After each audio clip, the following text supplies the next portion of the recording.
Then the sound of Merritt's study door closing, and the estate settled back into silence. Warren Loomis, 49 years old, financial advisor and chief accountant to the Calder family since the days when Merritt's father was still alive. Cora knew his name from the clinic handoff file, listed under second emergency contact, right after Orrin. She had seen his name on the corner of Merritt's desk, on a folder marked W. Loomis. Quarterly report, one she never opened. He was the kind of man who entered a room and made people feel easier without knowing why. The kind of smile that took over his whole face. The kind of handshake with the other hand landing on your shoulder at exactly the right moment. The kind of voice that knew the names of people's wives and children and remembered to ask after the right thing. He stayed in Merritt's room for 40 minutes. When he came out, his steps down the stairs were lighter than when he had gone up, and the briefcase looked thinner because he had left some papers behind upstairs. He stepped out onto the porch, and instead of going straight to his car, he stopped beside the place where Cora was sitting. He stood there with both hands in his trouser pockets, looking out at Briarfield Harbor below the hill, as though he wanted one breath of autumn air before driving off. Then he turned to her. "Miss Ainsworth." His voice was warm, sincere, the kind of voice that made people want to trust it. "I hear from Merritt that you've taken very good care of him. The Calder family is grateful to you, truly." She gave a small nod, her eyes still on the notebook. He continued, his tone unchanged, still warm, still gentle. "The original care arrangement from the county clinic was for 3 weeks, if I remember correctly. Merritt is much improved now. His ribs are healing well. I'm sure you have other patients waiting for you at the clinic, people who need you too." He paused and smiled, letting the words settle. "I wouldn't want you to feel obliged to remain here any longer than necessary." Every word was correct. Every sentence was reasonable. Every smile landed exactly where it was meant to. And Cora, who had read Merritt Calder's body long enough to know what 3 seconds of a clenched fist on his knee meant, looked at Warren Loomis and saw one thing. The warm smile on his mouth changed nothing in his eyes. His eyes were exactly the same before the smile, exactly the same after it. Flat, level, assessing. And Cora recognized that look, because she had grown up under eyes like that. The farm owner in Georgia had looked at her with those same eyes when he said, "If you leave, don't come back." It was the look of a man who knew he had power and was deciding whether to use it. Cora didn't lift her eyes from the notebook.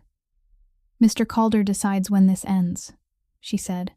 Her voice was dispassionate, the voice of reading numbers, the same voice she had used 3 weeks earlier when she told Orrin that broken ribs didn't wait, and now she used it to tell Loomis that she wasn't leaving because he told her to. Loomis held the smile for 1 beat more, 1 beat longer than a polite conversation required, long enough for Cora to know he was noting her answer and filing it away somewhere in his mind. Then he said, "Have a good afternoon," turned, walked to the car, and drove away.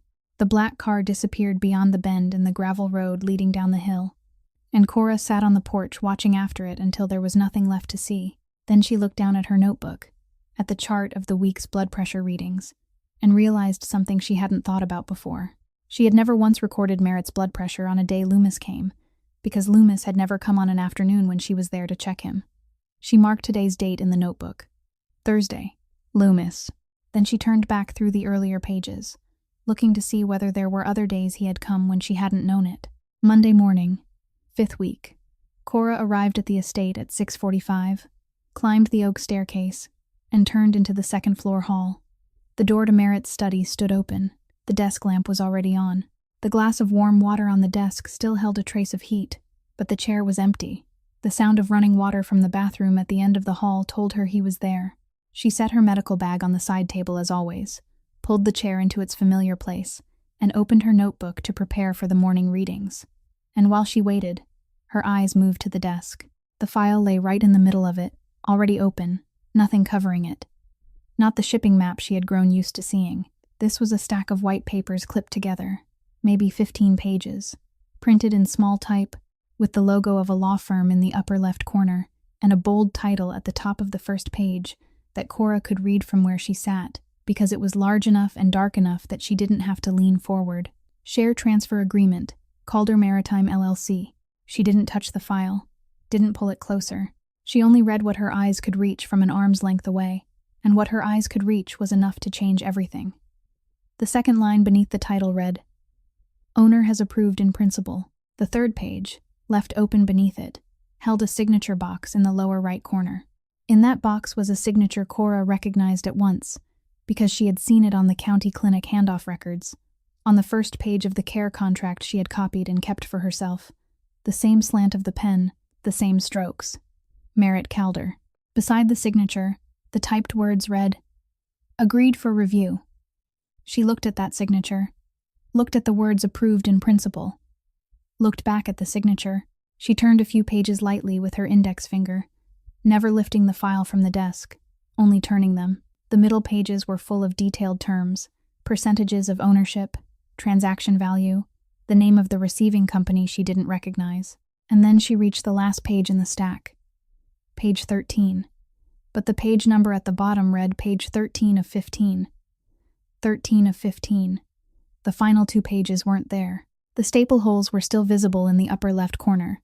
2 clean holes where the missing pages had been removed by hand. Not dropped, not forgotten. Removed. Cora didn't know what those 2 pages contained. She didn't know that page 14 was a list of conditions Merritt had imposed, including no final signature until the owner has fully recovered and personally reevaluated all terms, and that page 15 required an independent audit of the entire transaction before completion. She didn't know that Warren Loomis had sat in his polished black car outside the estate on Friday night, after everyone had gone to sleep, turned to page 14, read the conditions, understood that if those 2 pages remained in the file when someone saw it, the story would look entirely different, and slipped them out with 2 fingers. She didn't know any of that. She only knew what was in front of her. Merritt Calder had signed to agree to reviewing the transfer of his company, while laid up with broken ribs, and he had never said one word to her about it. The water in the bathroom stopped. Cora rose from the chair, took 1 step back from the desk, and looked at the file one last time. And the voice in her head, the one she had carried since she was 19, the voice of the girl standing on that Georgia farm watching the owner shake his head, the voice she had thought had gone quiet after 8 years but had never truly gone quiet at all. That voice spoke now, clear and fast and not waiting for argument. He is selling the company. He knows. He agreed to it. He sits here every day while you change his bandages and pushes the water glass to the edge of the desk and shares that third kind of silence, while all along he has already signed papers you knew nothing about. He is using you, or hiding things from you, or both, and you are repeating exactly what your mother did. Staying, trusting, knowing nothing until it is too late. The bathroom door opened. Merritt's footsteps sounded in the hall. Cora stood in the middle of the study, notebook in her hand, medical bag on the side table, her eyes fixed on the open file on the desk, and inside her chest something was tightening. Not fear, not anger, but something worse than both. Something so familiar she recognized it before it had even fully formed. The feeling of a person who has just discovered she trusted the wrong man. Again, Merritt stepped into the study with his hair still wet, his white shirt thrown on in haste and not fully buttoned, leaving the compression wrap at his left side exposed where Cora had changed it the afternoon before. He stopped at the threshold when he saw her standing beside the desk, not seated in the chair as she was every morning, not holding the fresh bandage, not opening her medical bag, standing, her notebook in her left hand, her eyes fixed straight on him. And Merritt Calder was a man who read a situation quickly enough to know that the way she was standing was not the stance of a nurse waiting for her patient. "I read the papers on your desk," Cora said before he could take another step. Her voice was steady even, but it wasn't the flat voice she used for reading numbers. There was something harder underneath it, something he hadn't heard her use in 5 weeks.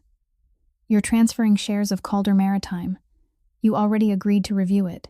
You signed it. Why didn't you tell me?" Downstairs, the sound of footsteps and Warren Loomis's voice drifted up faintly through the stairwell. He was still here, speaking to someone, maybe Pratt, maybe Perpetua, in that warm voice that always knew everyone's name. Out in the hall just beyond the door, Orrin had stopped walking. Cora didn't turn to look, but she heard his steps cut off halfway, and knew he was standing there listening, the way Orrin always stood and always listened. Merritt came farther into the room, slowly, moving toward the chair but not sitting down.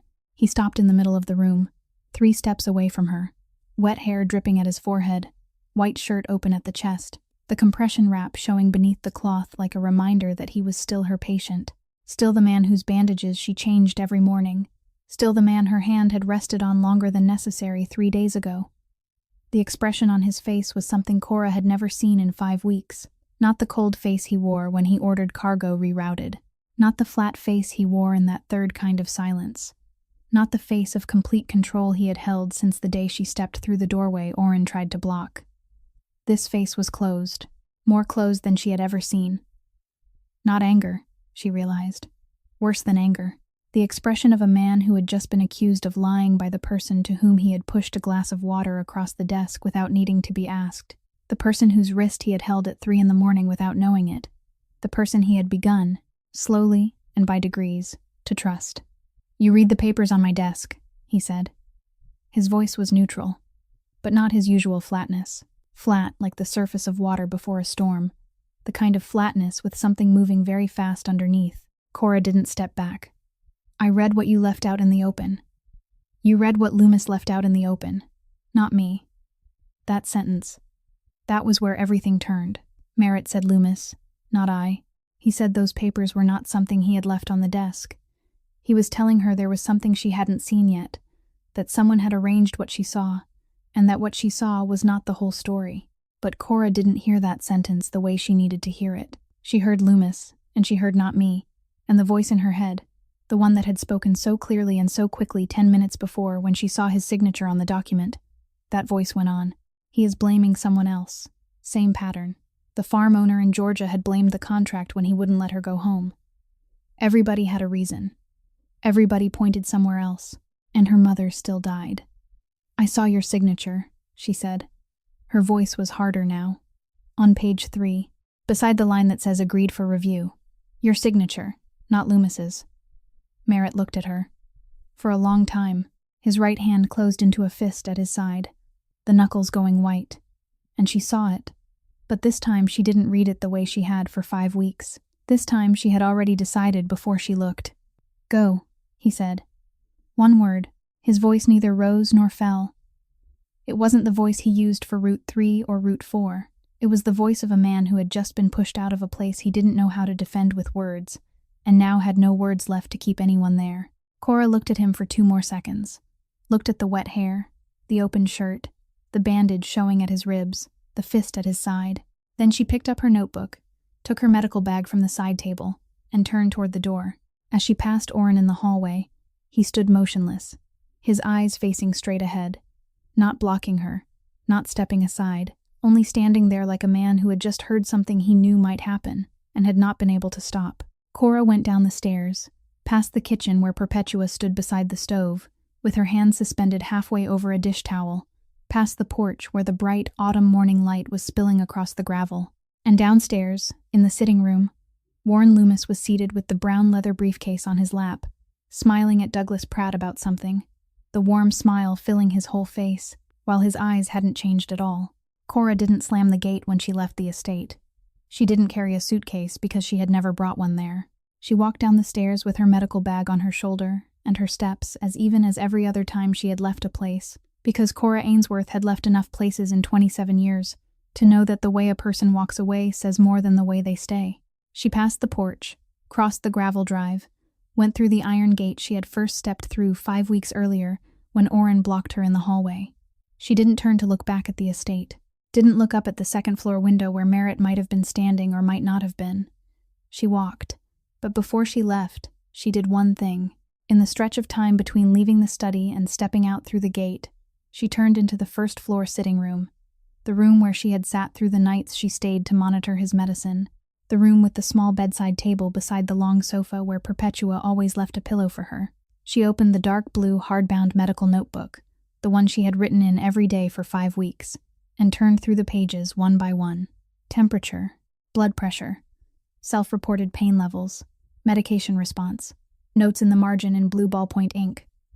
On page 12 there was a note she had written at 2 a.m. on the night of the infection. Patient gripped nurse's left wrist during fever. 40 minutes. Moderate force. No permanent injury. On page 23 there was a smaller note in the margin. Patient swallows too quickly when eating. Creates pressure along broken ribs. Should be reminded to eat more slowly. She looked at those 2 notes, then closed the notebook and set it on the bedside table. The notebook belonged to the patient. Medical data belonged to the patient, not to the nurse. That was what nursing school had taught, and Cora followed rules even after being sent out of the room, where she had knelt on the wooden floor at 3 a.m, with one hand held in place. She drove to Ruthie Marsh's boarding house at the top of Briarfield's main street. Ruthie opened the door, looked at the medical bag on Cora's shoulder, looked at her eyes, and didn't ask. She handed her the key to room 2, second floor, end of the hall, window facing the street. 1 week or longer? Ruthie asked. Don't know yet, Cora answered, and it was the truest answer she could give at that moment. That night, Cora lay on the boarding house bed, looking up at the dark wooden ceiling, and replayed the situation in her mind. First time, the papers on the desk, the bold title, his signature. Second time, you read what Loomis left out in the open. Not me. Third time, go. Fourth time, his eyes when he said that one word, closed off, hurt, not angry. Fifth time, she stopped. The fifth time she didn't replay what he had said or the way he had looked. The fifth time she replayed what she had seen on the desk, slowly, detail by detail.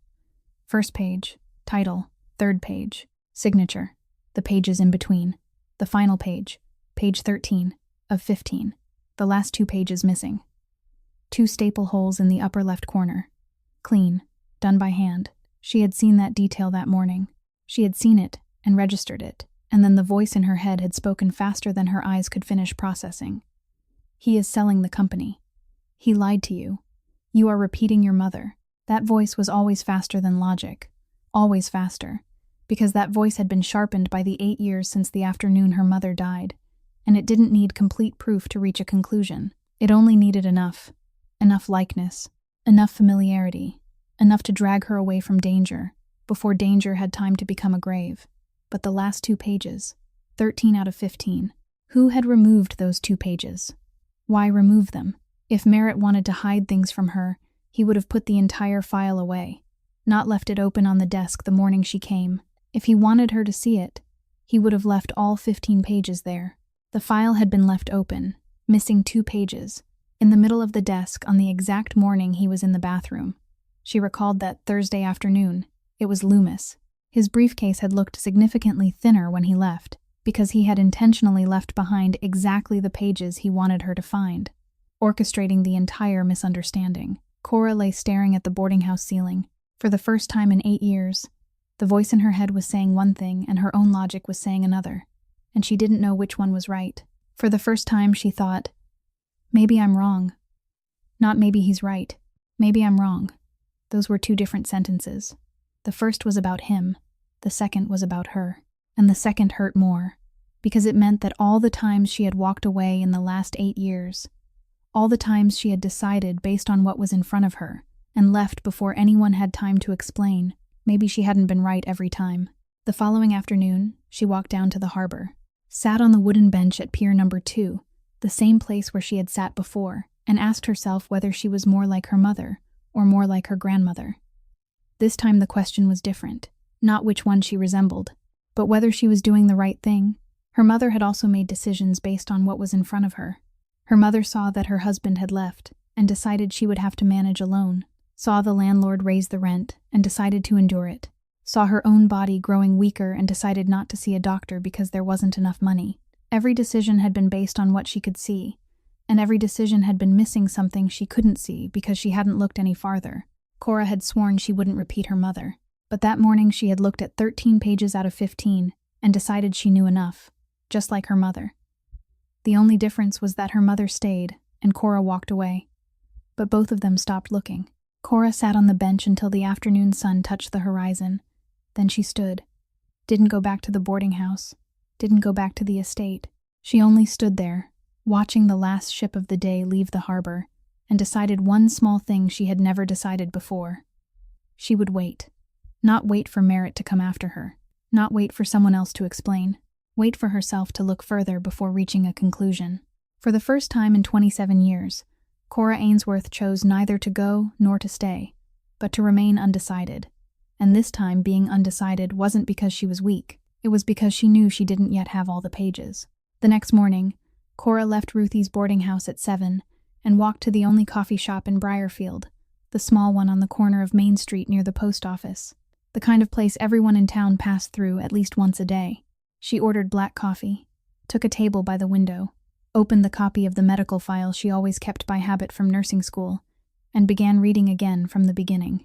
Not because she was looking for anything specific, because she had decided to wait, and for Cora, waiting meant working until the thing she needed to find rose to the surface on its own. She was on the notes from the 3rd week, comparing blood pressure readings across the days, when the bell above the door rang. Cora didn't look up at first. Light footsteps, low shoes, straight to the counter. A young woman's voice ordering coffee with milk to go, the kind of voice trying to sound cheerful, while something underneath it trembled. And Cora recognized that tremor because she had heard her own voice shake like that at 19, when she called home from the Georgia farm, and her mother didn't answer. She looked up. Bree Hadley, 24 years old, blonde hair tied in a ponytail, pale blue blouse tucked into slacks, flats, a slim file case tucked beneath one arm. Warren Loomis's assistant. Cora had seen her twice at the estate, both times walking behind Loomis at just the right distance to carry papers, but far enough back that no one remembered her face. The kind of person people look straight past in any room. Bree took her coffee, turned, and saw Cora. Stopped. Her eyes recognized Cora before her mind decided whether to admit it or pretend not to. She stood there for 1 second. 2.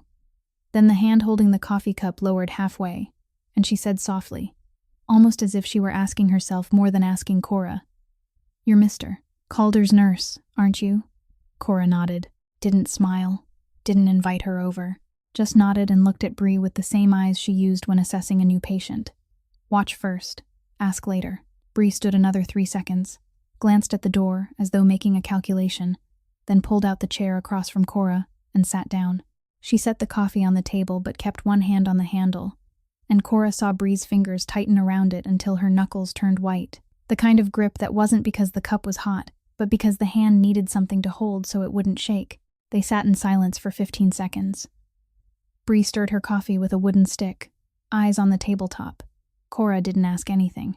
She had learned enough in 5 weeks at the estate to know that silence sometimes opened more than questions did. And it did. Bree stopped stirring, looked up, her eyes unsteady, jumping from Cora's face to the window to the cup, and spoke in the voice of someone who had been holding something inside too long. If you see someone doing something wrong, but that person pays you, what do?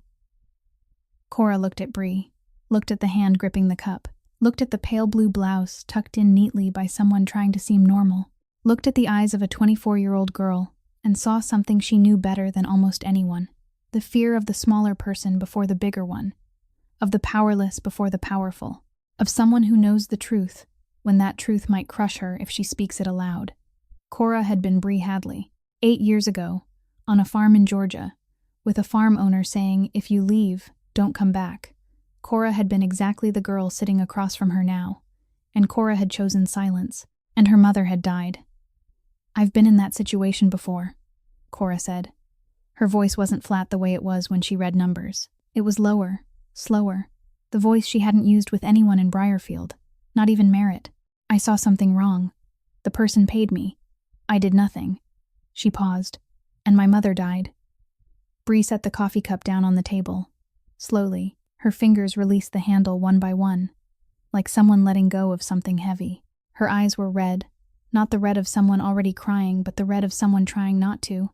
And Cora knew that red because she had seen it in the mirror every morning for 2 months after her mother died. Bree didn't say anything else, didn't explain, didn't tell her what wrong thing she had seen, who was paying her, or how bad it was. She only sat there, eyes reddened, hands beside the coffee cup on the wooden table of the little Briarfield shop, and kept silent.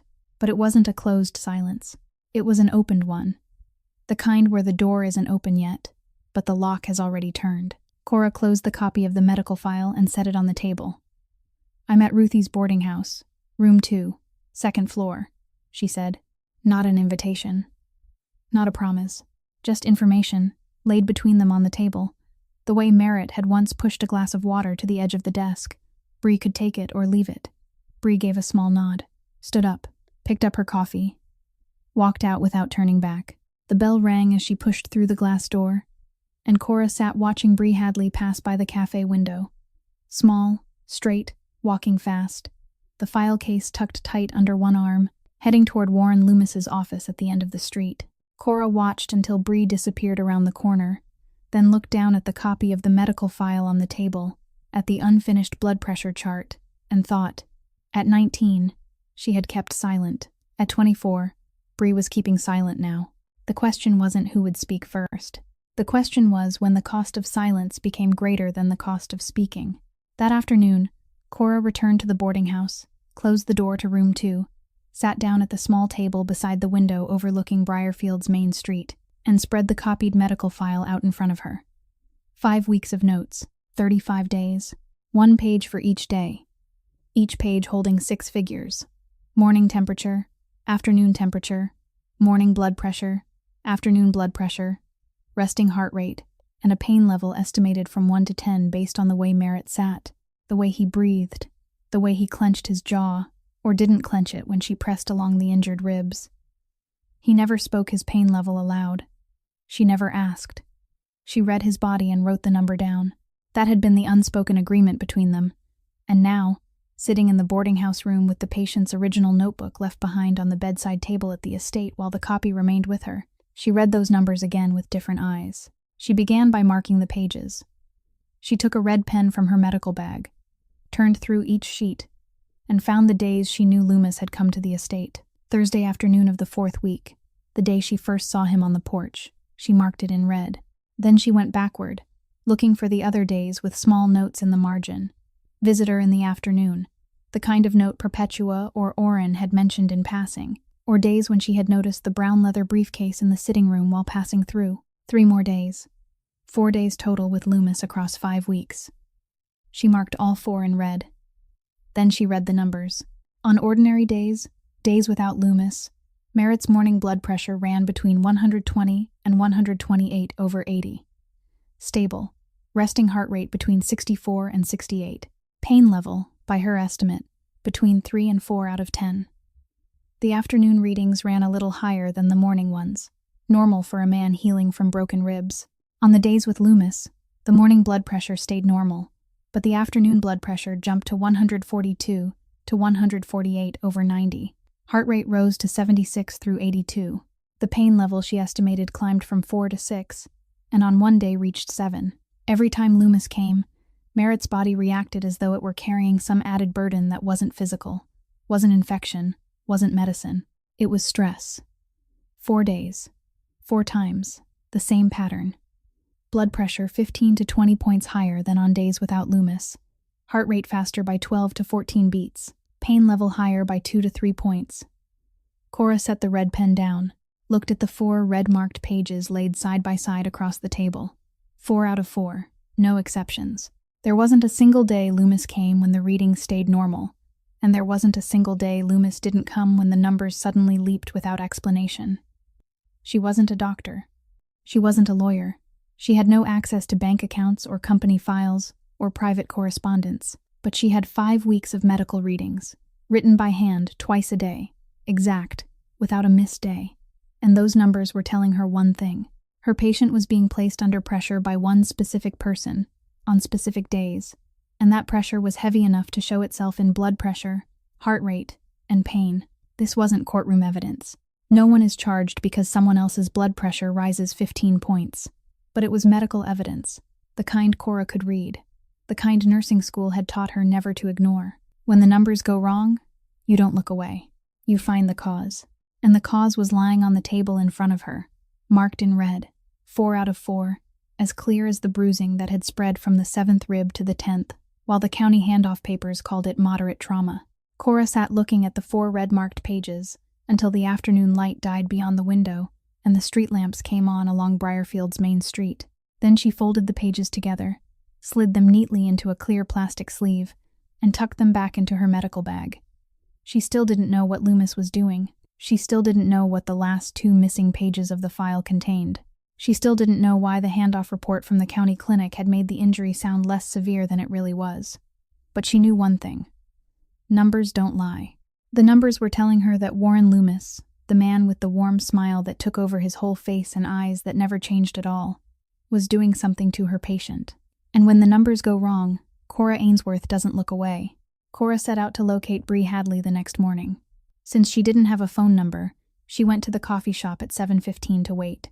At 7:28, the bell over the door rang. Bree stepped inside in the same pale blue blouse as the day before, the same blonde ponytail as the day before, and the same eyes as the day before, the eyes of someone carrying something too heavy and not knowing where to set it down.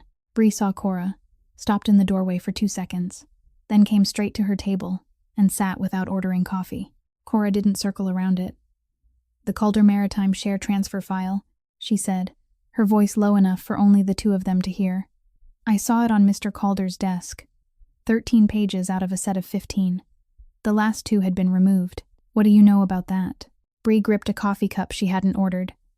No, not the cup. She caught the edge of the table instead, her hands repeating the same tense motion from the day before, a silent echo of the fear she carried, and Cora looked at those white knuckles and saw her own hands 8 years earlier, gripping the arm of a chair in the farm owner's office in Georgia, her knuckles white, while he told her she wasn't allowed to leave. Bree stayed silent for 10 seconds. 15. Cora didn't press. She waited, because she was learning how to wait. "Mr. Loomis told me to remove the last 2 pages before bringing the file to the estate," Bree said. Her voice was small, smaller than it had been the day before, but each word came out clearly, one by one, like someone speaking something she had practiced in her head all night and never once aloud. "He said it was a draft, that the last 2 pages weren't complete yet, that Mr. Calder didn't need to see them. I did what he said. I pulled them out by hand, kept them separate in the briefcase, and brought the rest to the estate on Friday afternoon." Bree paused, swallowed. "But I read those 2 pages before I took them out. They weren't a draft. They were a list of conditions Mr. Calder had set. He wrote clearly that there would be no signing until he had fully recovered, and he required an independent audit." Cora heard every word without moving. A list of conditions. No signing until he had recovered. An independent audit. The 2 pages she hadn't seen, the 2 pages that would have changed everything if she had seen them, so that Monday morning in the study would have unfolded in an entirely different way. She wouldn't have stood by the desk in that hard voice asking why he hadn't told her. And Merritt wouldn't have said go with the most shuttered eyes she had ever seen on him. Loomis had removed those 2 pages because he knew exactly what would happen if someone read the file without the ending. And it had happened. Exactly that. Bree wasn't finished. Her hands released the edge of the table and rested flat on the wood, like someone who had decided that once she began, she wouldn't stop halfway through. "There's something else," she said. "Email. Mr. Loomis uses the computer in the office and never logs out of his inbox. I saw messages between him and someone whose name I don't know, using an address that wasn't a real name. The messages mentioned Route 4, shipping schedules, and specific times. I didn't understand all of it, but I knew Calder Maritime had a Route 4 because I typed the freight reports every quarter." Cora sat perfectly still. Route 4, shipping schedules. Wednesday night in the meeting room at the end of the hall, Merritt's voice colder than she had ever heard it. "Move all cargo off Route 4. Whitfield knows the schedule." Whitfield knew the schedule because someone had told them, someone with access to the shipping routes, someone on the inside. Loomis wasn't only trying to seize the company, he was selling shipping information to a rival. And if Whitfield was the group that had ambushed Merritt 3 weeks before Cora arrived, if they had known the schedule because Loomis told them, then the ambush, the 2 broken ribs, the 1 cracked rib, the bruised soft tissue in the lower back, the infection at 2 in the morning, all of it began with the man whose warm smile took over his whole face while he sat in the office at the far end of the street. "Do you have copies of the emails?" Cora asked. Bree nodded. "I took screenshots. 3 emails. They're hidden on my personal phone." Cora looked at Bree. Looked at her hands lying flat on the table. No longer gripping the edge. No longer white at the knuckles. They were still trembling a little, but lying flat, like someone who had chosen to stand on solid ground instead of clinging to the side of a chair. At 24, Bree Hadley had chosen to speak. The cost of speaking she didn't yet know, but the cost of silence she had already seen in Cora's face when Cora said my mother died, and that cost was higher. Cora sat in the boarding house room until nearly noon, the clear plastic folder open in front of her, holding 2 things. The medical chart she had drawn by hand on white paper, with 4 days marked in red, where the blood pressure and heart rate leaped sharply above the other 31 days, and 3 printed screenshots of emails Bree had sent to her phone that morning before leaving the coffee shop. She read through the emails a third time. The language was coded, but not coded enough. Route 4, next week's schedule. Cargo goes out Thursday morning. The recipient used a false name, but the email domain belonged to a small shipping company south of Boston that Cora didn't know, though she guessed Merritt would.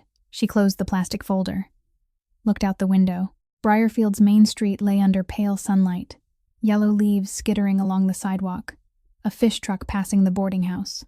She had 2 choices: go to the county sheriff with the medical chart and the printed emails, lay out her suspicions, and let the system handle it, or bring the evidence back to the man it belonged to. 8 days earlier, she had chosen to leave based on 2 pages. 2 days earlier, she had chosen to wait instead of go. Today she had more than 2 pages. She had 4 days of readings, 3 emails, Bree's account, and 1 sentence Merritt had spoken that she had not heard the right way the first time. You read what Loomis left out in the open, not me. This time she replayed that sentence in her head slowly, word by word, and this time she heard it. He had told her. He had pointed in the right direction, and she hadn't heard him because the voice in her head had moved faster than her ears. Cora stood, took the plastic folder, put on her coat, and walked to the Calder estate. She didn't drive. She walked. 20 minutes along the dirt road from town up the hill, past the fork by the old oak, past the gravel stretch leading to the iron gate. She walked because she needed those 20 minutes to arrange in her mind what she would say, and because the last time she had passed through that gate, she had walked out with her medical bag on her shoulder, while the voice in her head screamed that she was repeating her mother. And this time she wanted to step through under her own power, in her own rhythm, by her own decision. The iron gate was closed. Cora stood before it, looking up the gravel drive toward the front porch, looking at the second-floor window of Merritt's study, and waited. She didn't ring, didn't call out. She only stood there with the plastic folder in her hand and waited, because she knew that in this estate, nothing happened without Orrin knowing it. And that was true. In less than 2 minutes, the iron gate opened, and Orrin stood just inside it, looking at her. He didn't say Mr. Calder doesn't take new people, the way he had 5 weeks earlier. He didn't say not today, the way he had in the first week. He said nothing. He looked at her, looked at the clear folder in her hand, then stepped to one side, making room. The second time, Orrin Stark stepped aside for Cora Ainsworth, and this time he stepped farther than the first. She walked up the gravel, onto the porch, up the oak staircase, and turned into the second-floor hall. The study door stood open. Merritt sat at the desk, his back still not touching the chair, even though his ribs were far better than they had been 5 weeks earlier. Perhaps out of habit. Perhaps because there was no one there now to change his bandages and remind him that leaning back was allowed. The shipping map was still spread across the desk. The glass of warm water sat at the edge, on the opposite side, on the side where she usually sat.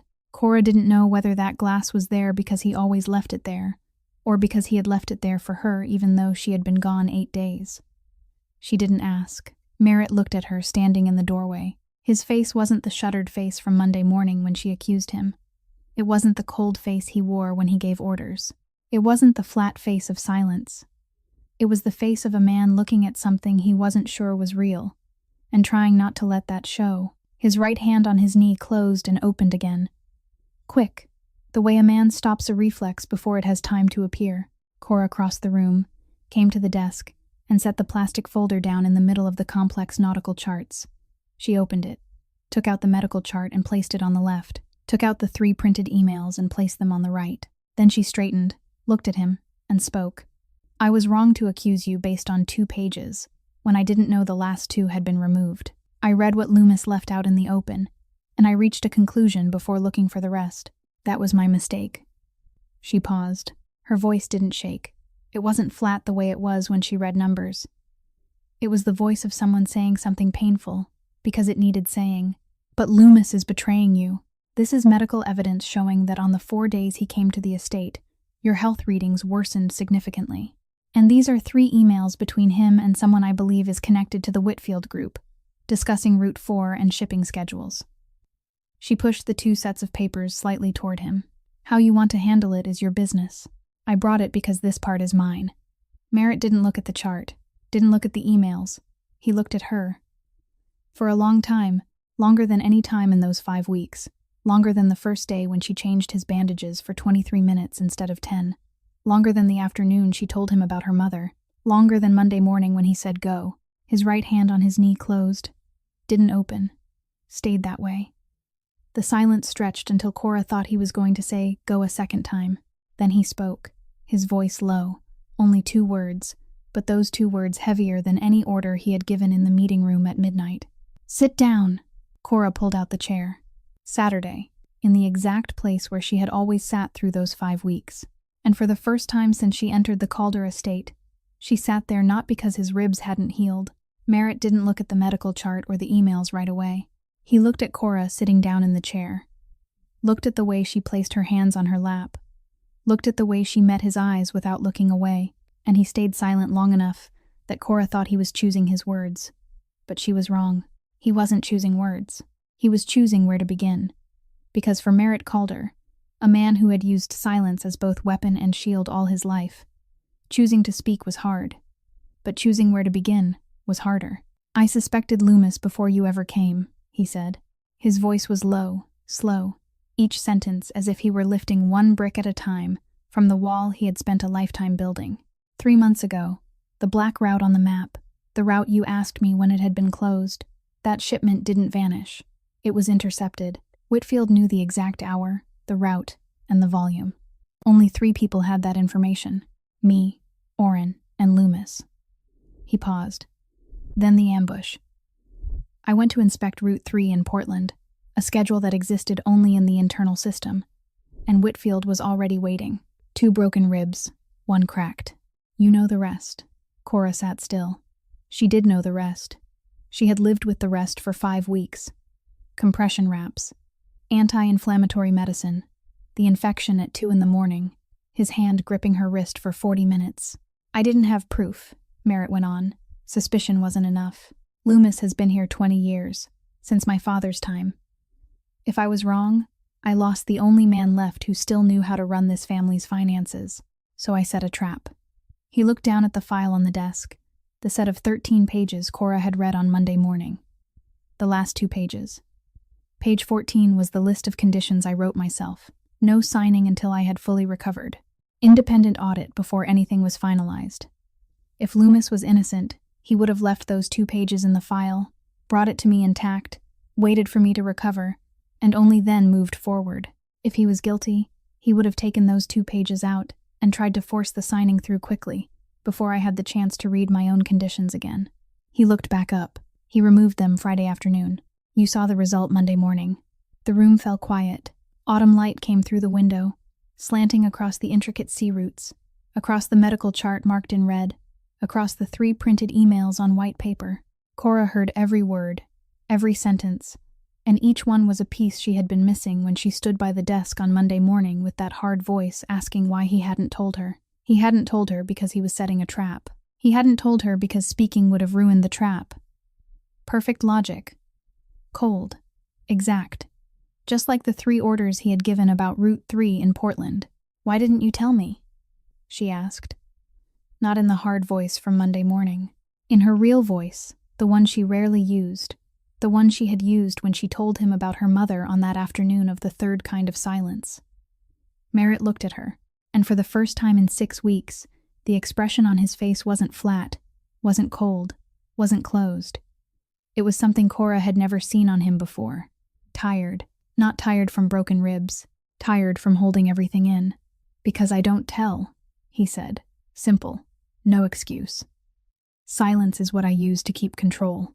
I stay silent when I set traps. Silent when I wait for results. Silent when you came every morning and I knew you were in this estate with a traitor I hadn't yet proven was a traitor, and I still didn't tell you a word. Because speaking means losing control. Because speaking means trusting someone enough to put something into their hands. And I don't do that. He stopped. His right hand clenched on his knee, harder than Cora had ever seen, the knuckles so white she could see the veins rising across the back of his hand. This time it cost me the only person I wanted to keep. That last sentence fell into the room like something heavy striking the floor. It wasn't a declaration of love. It wasn't a plea. It was truth. The kind Merritt spoke in the flattest voice he could manage because if he let feeling into it, he wouldn't have been able to finish the sentence. Cora heard it, and her chest tightened. Not because the words were beautiful, but because she understood exactly what it had cost him to say them. She understood because she had just paid something similar herself when she stood in the doorway of this room 5 minutes earlier and said, "I was wrong. I read 2 pages and decided I knew enough," she said slowly, looking straight at him. "I didn't look for the rest. I didn't ask you. That's how I ruin things. Not because I don't have enough information, but because I convince myself I don't need any more." She paused. "But this time I came back. I never come back. In Georgia, I didn't come back. In every place I've ever left, I didn't come back. This time I came back." Merritt looked at her, said nothing. On the desk, between the medical chart and the emails, his hand rested near hers, not touching, but near, closer than the glass of water he used to push to the edge of the desk, closer than the 40 minutes his hand had held her wrist on the night of the fever, closer than her hand lingering too long over the 9th rib, closer than they had ever been in 6 weeks. 2 hands on the wooden desk, only inches apart in the autumn light angling through the window. Neither of them pulled away. She didn't pull back first the way she always had before. He didn't clench his hand on his knee the way he always had before. They sat there, their hands close together on the desk, and for the first time, neither of them was the one to pull away first. Merritt read the medical chart first. Slowly, his eyes moving over the 4 red-marked points, comparing them against the unmarked days. Then he read the emails, 3 pages, one by one, his face unchanged. But Cora saw his jaw harden with each line, the same kind of tightening she had memorized from the first day she pressed against the crack in his 9th rib. When he finished the 3rd page, he set all 3 sheets back on the desk, aligned them neatly beside the chart, and sat still for 10 seconds. Then he stood, crossed to the door, and called a single word down the stairs. "Orrin." Orrin came up in 30 seconds. Merritt pointed to the 3 email pages on the desk. Orrin read standing up, faster than Merritt had, his face as expressionless as ever. But Cora saw his shoulders stiffen on the 2nd page, and Orrin's shoulders tightening was something she hadn't seen once in 6 weeks. When he finished, Orrin looked at Merritt. Merritt looked back. Something passed between them in a glance without words, the kind of exchange shared by 2 men who had worked beside each other long enough that one look could replace 3 sentences. Then Merritt spoke, and his voice had changed again, not the tired voice from 5 minutes earlier, when he had said the only person I wanted to keep. This was the midnight meeting room voice, the Route 3 voice, the Route 4 voice. "Call Hargrove in Boston. File a civil complaint. Asset fraud, breach of trust, violation of fiduciary duty. Use the 2 removed conditions pages as primary evidence. Add the emails." Orrin nodded. "See Pratt. In person. Give him 10 minutes to decide. He turns over every email exchange with Loomis within 24 hours, or his name goes beside Loomis's in the complaint." Orrin nodded a 2nd time. "And cut Loomis off from the shipping system. Everything. Right now. Change every route, every schedule, every password. If Whitfield has been getting schedules from Loomis, then from this moment on, Loomis has no schedules left to give. 3 orders, 15 minutes. Orrin left the room with his phone already at his ear before his foot even touched the first stair. Cora stayed seated through all of it, saying nothing, asking nothing, taking no notes. She listened to Merritt give orders in the same voice she had once heard through the narrow crack of a half-open door on Wednesday night. But this time she wasn't out in the hallway. This time she was in the room, in her chair, in the place where she had always sat to change his bandages, and he was giving orders to bring down the man who had betrayed him for 20 years without sending her away. The boundary they had established weeks ago was still there, only thinner now, but still there. She was in the room because she had brought the evidence. The rest belonged to him. After Orrin left, Merritt didn't go back to the desk. He stepped out onto the porch, slowly, his left hand settling lightly against his ribs because rising too fast when he called for Orrin had pulled the intercostal muscles, and Cora saw the way he held his side without saying anything, the old habit still there, and she rose and followed him onto the porch without asking whether he was hurting, because she had old habits too. They stood there together, looking down at the gravel road leading to the iron gate. The autumn light was low. Yellow leaves scattered over the road. Wind from the harbor carried the smell of salt up the hill. Inside the house came the sound of Orrin on the phone downstairs, his voice low and even, the sound of doors opening and closing, the sound of Perpetua moving in the kitchen. The estate was shifting around them, fast, exact, in obedience to the orders Merritt had just given. And Cora stood on the porch hearing all of it without stepping farther in. She had brought the evidence. She had come back. She had sat and listened while he said things he had never said before. But the world Orrin was setting in motion downstairs, the world where phones rang and shipping routes changed overnight, and lawyers filed civil complaints and Douglas Pratt was given 10 minutes to choose, that world was Merritt's. She stood beside him on the porch, not inside the room, and the single doorway between the porch and the study was the boundary she chose to keep. Not because she was afraid, because she knew that boundary had to exist if she was going to stay and still remain herself. Merritt stood beside her, looking in the same direction, saying nothing. His right hand hung loose at his side, not clenched.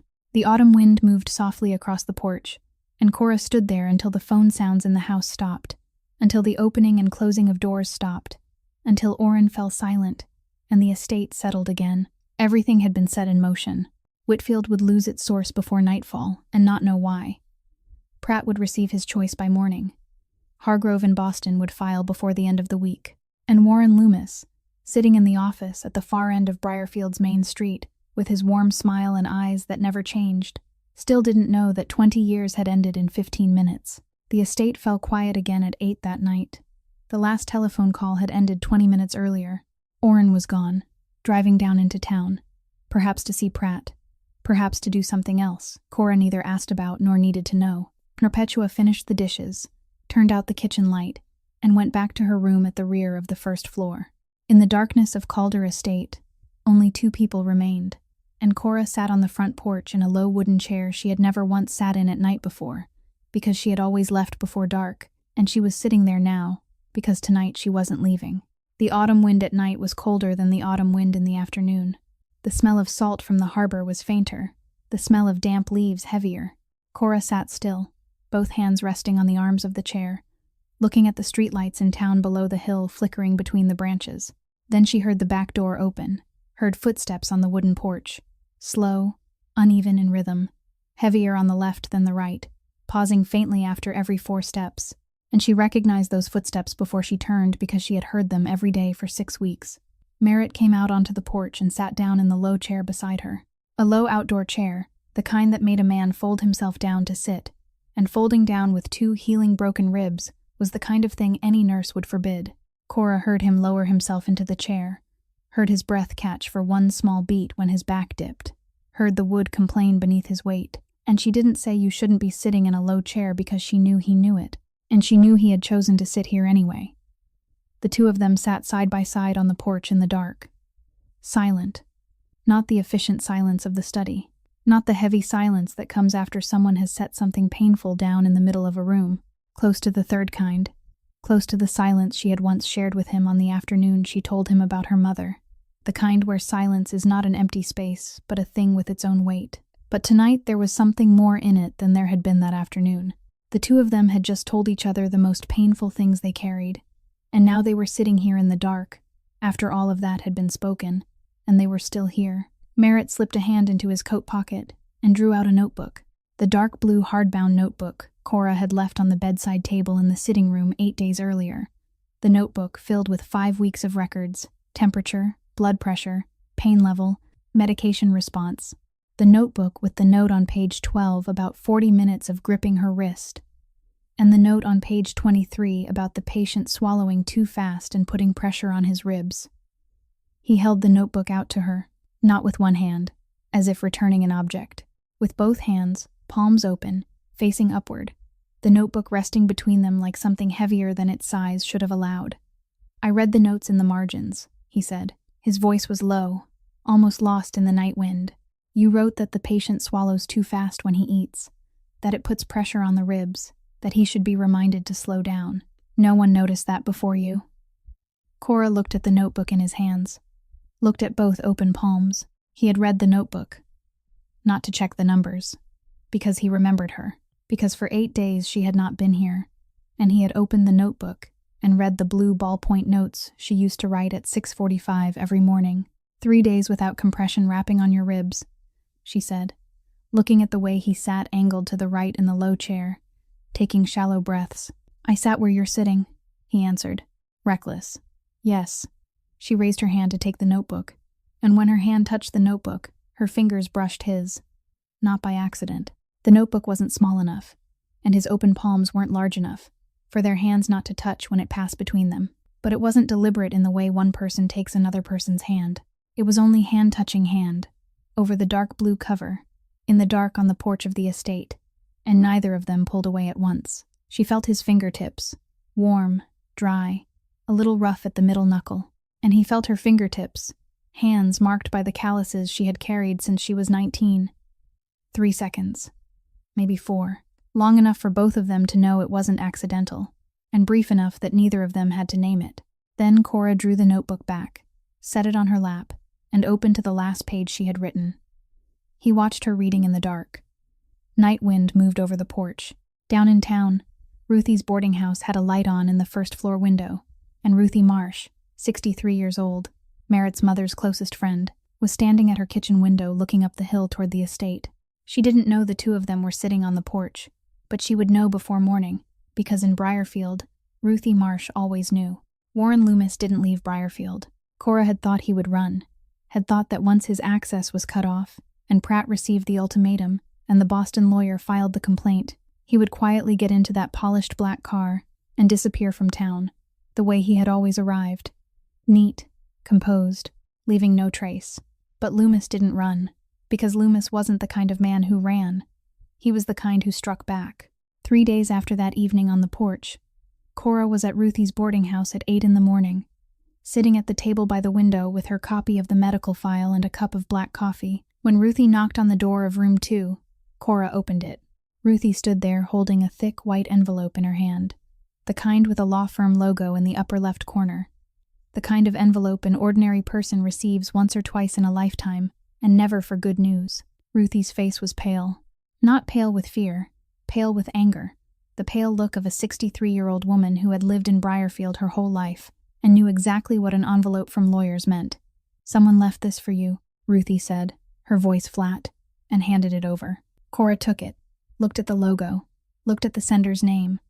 A law firm in Boston she didn't recognize. Not Hargrove, Merritt's lawyer. She thanked Ruthie, closed the door, sat back down at the table, and opened the envelope. A civil complaint. Plaintiff, Warren Loomis. Defendant, Cordelia Ainsworth. Allegations: invasion of financial privacy, defamation, wrongful interference in the fiduciary relationship between financial advisor and client. The contents ran 6 pages, cold and exact in legal language, each paragraph building on the one before it like a staircase. She had accessed financial records outside the scope of her medical authority. She had spread false information about Mr. Loomis to third parties.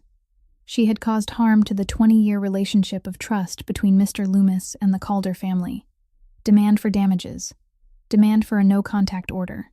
Cora read all 6 pages. Her hands didn't shake. Her face didn't change. She set the 6 pages down on the table, stacked them neatly, and looked out the window. Briarfield's main street lay bright in the morning sun. People walking, bicycles passing. The flower seller at the end of the street watering pots of yellow chrysanthemums. Cora sat still for 10 minutes, not 10 minutes of panic. 10 minutes in which she looked at those 6 pages on the table and saw exactly what Loomis wanted her to see. The system.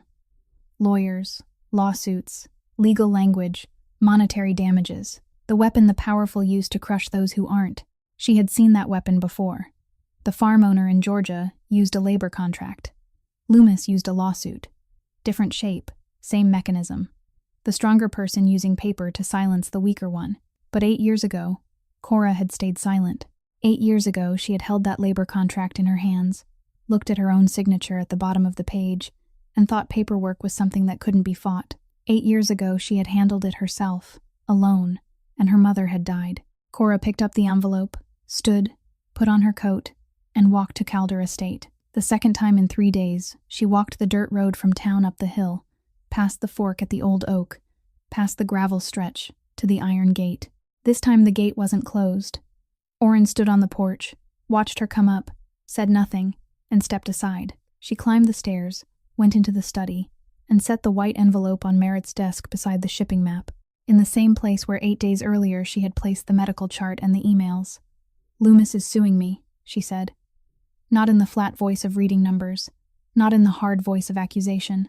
Her real voice, the one she had begun using more often in this house, the one she no longer had to hide behind numbers or diagnoses. Invasion of privacy. Defamation. Interference with fiduciary trust. She paused. The last time something like this happened, I handled it by myself, alone, and it went badly, not because I was weak, but because I thought handling it alone was what strength looked like. She looked at him. This time I'm trying something else. Merritt read the 6-page complaint, slowly, carefully, his eyes moving line by line the way he read a shipping record. When he finished, he set the pages down and looked at her, his right hand clenched on his knee, not for 3 seconds, not for 10. This time tight, long enough for Cora to see the veins rise across the back of his hand. Then opened, slowly, deliberately, like a man practicing how to let go of something his instinct keeps telling him to hold. You don't have to handle this alone, he said. His voice was low, not the voice of command, not the meeting room voice, the voice he had used the night before on the porch when he said the only person I wanted to keep, the voice in which every word carried weight because he had paid for a lifetime to learn how to say them. This is the second time I've said enough instead of staying silent. He paused, looked at her, and there was something in his eyes that Cora almost would have called warmth. It was easier than the first. Cora looked at him, looked at the hand he had just opened on his knee, looked at the 6 pages of the complaint on the desk, beside the shipping map, beside the glass of warm water at the edge of the desk on her side, the place where he still kept it, even after she had been gone 8 days and then come back, and she almost smiled. Merritt struck back within 24 hours. Hargrove, the lawyer in Boston, filed the countersuit the very next morning after Cora laid the white envelope on the desk. Asset fraud, abuse of trust, breach of fiduciary duty, and one allegation Cora hadn't expected: suspected complicity in the ambush that caused injury to the owner of Calder Maritime. The 2 conditions pages removed from the file became the central evidence for the fraud claim. The 3 email screenshots Bree had captured became the evidence linking Loomis to the Whitfield group, and the full set of email exchanges Douglas Pratt turned over within 24 hours after Orrin gave him 10 minutes to choose became proof that Loomis had been planning the share transfer for 6 months, before the ambush, before Merritt was ever injured. Pratt chose to cooperate because Pratt wasn't Loomis. Pratt was a greedy lawyer who had taken money to draft papers he knew were against his client's interests. But Pratt wasn't the man selling shipping information to a rival gang, and Pratt didn't want his name standing beside an accusation of aiding an ambush. Orrin's 10 minutes were enough for Pratt to understand that the distance between a cooperating witness and a criminal defendant was 1 phone call. The suit against Cora collapsed within a week. Hargrove's response proved that everything Cora had done had been in the service of protecting her patient from the man abusing his trust. The medical chart was lawful care documentation. The emails were evidence voluntarily provided by a witness. And bringing the evidence to Merritt was the duty of a caregiver who discovers her patient is being harmed. Loomis's lawyer in Boston sent a withdrawal letter on the 6th day. No apology, no explanation, just withdrawal, neat and efficient, in legal language as cold as the original complaint. But before the suit collapsed, there was one morning in Hargrove's office in Boston that Cora would remember longer than any legal document. The morning Bree Hadley testified. A large conference room, a long wooden table, 5 men in suits seated around it. Hargrove and his assistant, Loomis's lawyer and his assistant, and 1 court-appointed neutral. Bree sat at the head of the table in the same pale blue blouse she always wore, blonde hair tied back in a ponytail, both hands resting flat on the table. Flat, not gripping the edge, not white at the knuckles. She told everything. Loomis had ordered her to remove the last 2 pages. She removed them by hand. She read them before taking them out. They contained the conditions Mr. Calder had set. Loomis said they were only a draft, but they were not a draft. She spoke about the emails, about Route 4, about shipping schedules, about the recipient address whose real owner she didn't know. She spoke in a level, clear voice, sentence by sentence. And when Loomis's lawyer asked why she hadn't reported it sooner, Bree looked straight at him and said, "Because I was afraid. And then I met someone who told me she had been afraid too. And she stayed silent, and her mother died." Cora sat in the back row of the conference room, not as a witness, but as the person who had come with her, and she watched 24-year-old Bree Hadley tell the truth in front of 5 men in suits without her hands shaking, and she thought of herself at 19.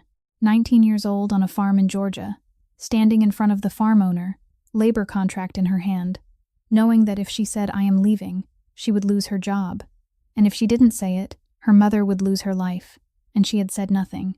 She had stayed silent. She had held the contract in her hands, held the fear in her stomach, held the silence in her mouth, and 4 days later her mother died of pneumonia complications in a county hospital with no one beside her. Cora looked at Bree and saw the version of herself she wished she had been, the version who chose to speak, and Cora understood that she couldn't go back to that farm in Georgia, couldn't speak for the 19-year-old girl who had stayed silent, but she had sat in a Briarfield coffee shop and told Bree Hadley that her mother died, and Bree had heard her, and Bree had chosen differently. Sometimes redemption isn't repairing the past. Sometimes it is helping someone else refuse to repeat it. Running parallel to that room in Boston, Merritt was handling the side of things Cora didn't ask about and didn't need to know in detail. She knew only because the results showed at the edges of her vision. Orrin came and went more often. The phone in Merritt's study rang more often. The shipping map on the desk changed. The red routes shifted. Route 4 disappeared completely. 3 new routes appeared in blue in directions she hadn't seen before. She didn't ask, but she did hear Orrin say to Merritt one afternoon while she was changing the compression wrap, his voice low and even, "Whitfield moved men to Route 6 last night. Route 6 was empty. The real cargo went out on Route 9. They lost 2 shipments in one night." Merritt nodded, his eyes still on the map. Cora understood without anyone explaining it. Merritt had used the very information Loomis had sold to Whitfield and turned it back against them. He let false schedules leak through the same channel Loomis had once used. Whitfield received fake schedules, moved their people to the wrong place, while the real cargo traveled along another route. No violence, no guns, no blood, only information, using the traitor's weapon to break the people the traitor had served. Cora heard it, remembered it, and went on wrapping the bandage around the left side of his ribs without comment. The boundary was still there, thinner every day, but still there. Warren Loomis left Briarfield on Tuesday morning at 7:10. The polished black car turned off Main Street and vanished beyond the bend leading to the highway toward Boston. No one saw him off. No announcement was made. The office at the far end of the street was closed, the curtains drawn, the nameplate taken down in the night. The flower seller at the head of the street saw the car pass while she was watering her pots of yellow chrysanthemums, and she stopped with the watering can in her hand and watched until the car disappeared, then went back to watering. Orrin stood on the estate porch, looking down the gravel road that ran toward the hill, said nothing, made no phone call, only stood there for 3 minutes before turning back inside. Merritt knew before lunch. Cora knew because Merritt said it, his voice flat, his eyes on the shipping map. Loomis is gone. 2 words. Not finally, not good riddance, only fact, stoic and level, the way someone reads a temperature. But leaving didn't mean it was over. Hargrove's civil case kept moving. The lawyers on both sides were still exchanging papers. Loomis remained the defendant whether he was in Boston or anywhere else. Whitfield had been weakened after losing 2 routes in a single night to false schedules. But Whitfield was an organization, not one man. And an organization doesn't collapse because it loses 2 shipments. Orrin reported less activity, but not silence. The world behind the shipping map was still turning, only slower now, but turning all the same. And Cora remained at the estate. She still changed the compression wrap each morning. She still sat in the chair beside the desk while waiting for the medicine to settle in. She still looked at the map. She still drank from the glass he pushed toward the edge of the desk.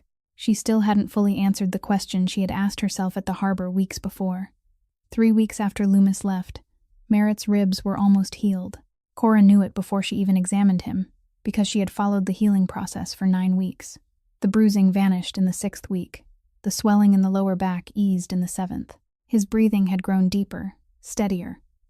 From 22 breaths a minute on the first day down to 17 this week. He began leaning back into the chair in the 8th week, the first time since she came, and she watched his back touch the chair without commenting, but wrote in the notebook, patient leaning back comfortably, no grimace, ribs no longer causing pain under light pressure. Today, on the morning of the 9th week, she changed the wrap for the last time in any medical sense. She knew it was the last because the 7th and 8th ribs had knit, the cracked 9th had healed, the bruised swelling in the lower back had fully absorbed, and Merritt Calder no longer needed a nurse. He would still feel a twinge when the weather turned cold. He would still feel discomfort if he coughed too hard. But those were the remnants a person lives with, not wounds that still require care. She changed the bandage one last time, with the same movements she had repeated hundreds of times. Removed the old layer, checked the skin, cleaned the area, wrapped the new one. But this time, the new layer was thinner, lighter, almost unnecessary, and both of them knew it. She cut the bandage, put away the instruments, and closed the notebook. On the final page she wrote, Week 9, ribs healed, bruised swelling fully absorbed. Home medical care concluded. She closed the notebook. Merritt sat in the chair, back resting against it, watching her pack up. Silence, but not the kind they knew. A new kind, the kind in which something is about to be said and both people know it, but neither has begun yet. You'll stay, he said. Not a question. Impassive, like the first time he had said, let her in, 10 minutes. But his eyes weren't flat.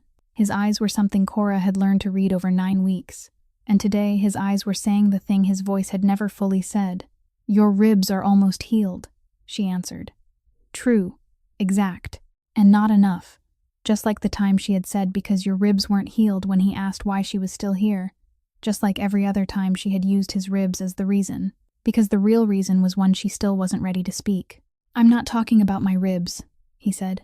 4 words. And those 4 words erased the line they had held for 9 weeks. The line between patient and nurse. Between broken ribs and the reason for staying. Between, I am here because this is my work and the truth. Cora looked at him. Looked at eyes that were saying the thing his voice was trying to say too. Slowly, with difficulty, word by word, the way he had once said the only person I wanted to keep on that dark porch. That takes more than 1 sentence, she said softly. Not a refusal. Her way of saying, I hear you, I know what you're saying, and I need you to keep saying it, because I have learned that 2 pages are not enough for a conclusion, and 1 sentence is not enough to stay. I am saying more than 1 sentence. You've seen it, he answered. And he was right. She had seen it. From the man who never opened his mouth, to the man who said, because I don't tell in the study, to the man who said, you don't have to handle this alone when she laid the lawsuit on the desk, to the man who sat in a low chair on the porch with ribs not yet healed because she was sitting there, to the man who read the notes in the margins of the medical notebook because he remembered her. She had seen it. And I am learning not to read 2 pages and decide I know the whole story, she said. How long will that take you? He asked. Longer than you think, but I came back, and I am still here. His hand closed on his knee. But not hard. Not the old way. Not that 3-second clench and release used to control a reflex. This time he closed it lightly, held it there, then opened it slowly, finger by finger, like a man practicing how not to hold on anymore, practicing how to let an open hand resting on his knee become the ordinary state instead of a clenched one. The autumn afternoon light angled through the window and fell across the wooden floor of the study. In the kitchen, Perpetua was softly singing while she washed dishes.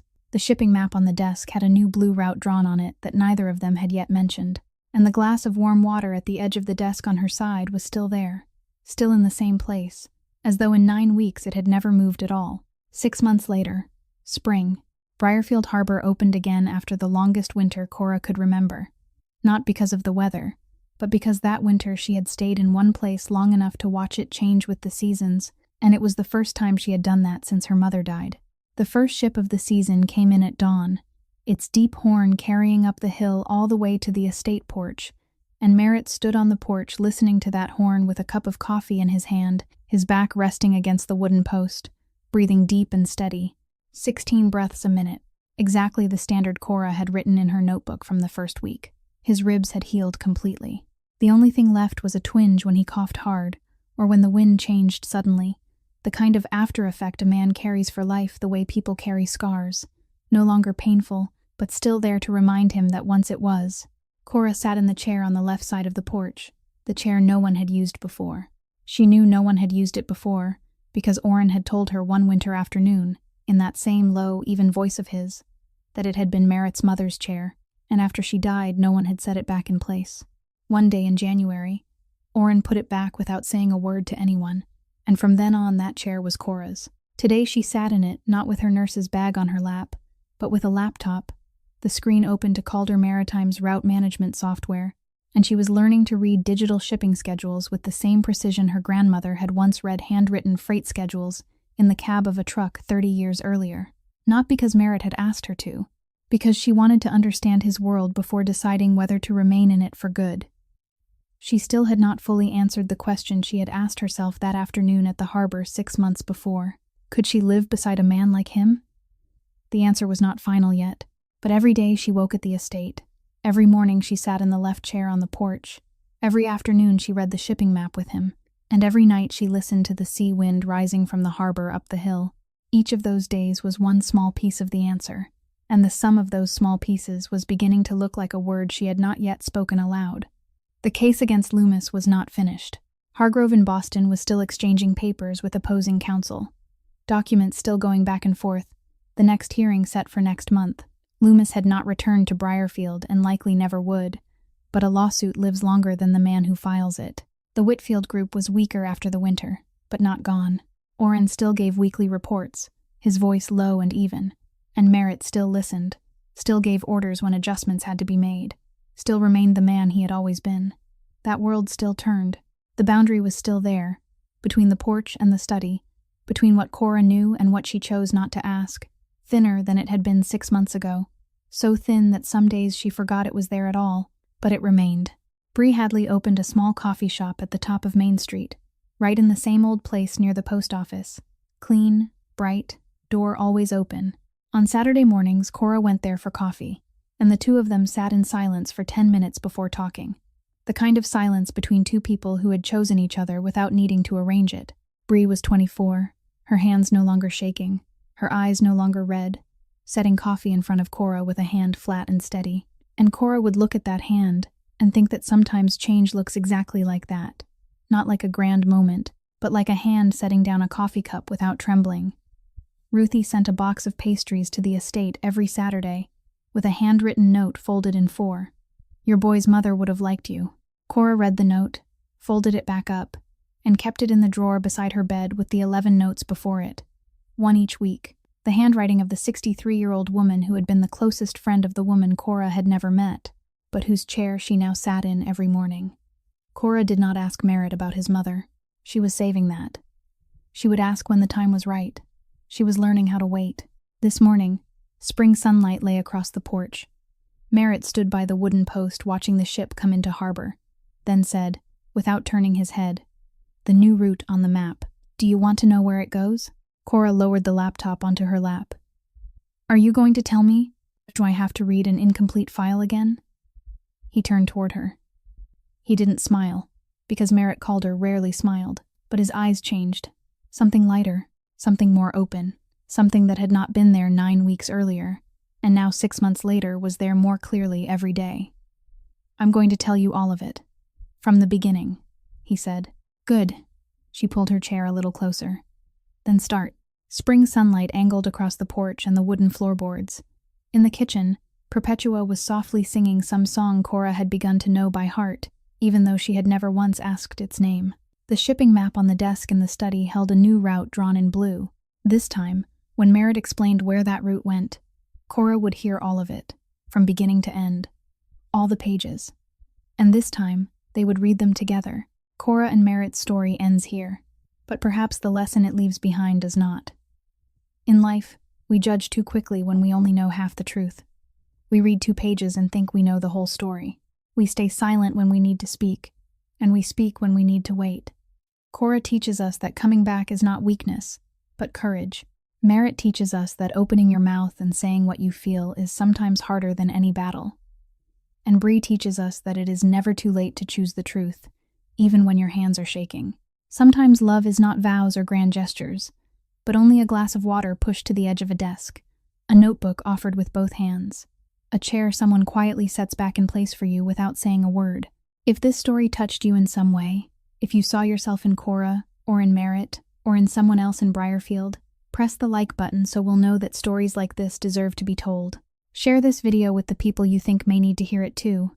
Perhaps someone who has been silent too long, or someone who judges too quickly, or someone standing at a crossroads not knowing whether to go or stay.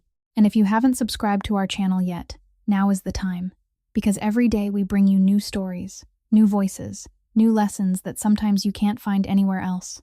We would truly love to hear what you felt, deep in your heart, about this story. Do you think you are more like Cora, or more like Merritt? Have you ever read only part of the story and decided too quickly? Have you ever stayed silent when you needed to speak? Leave your comment below. We read every line, and we treasure every sharing. We wish everyone watching this video good health, a joyful life, peace in each day, and days in which you choose to stay with the people who are worthy of your staying, and choose to say the things that need to be said. Thank you for listening. Goodbye, and we will see you again in the next video.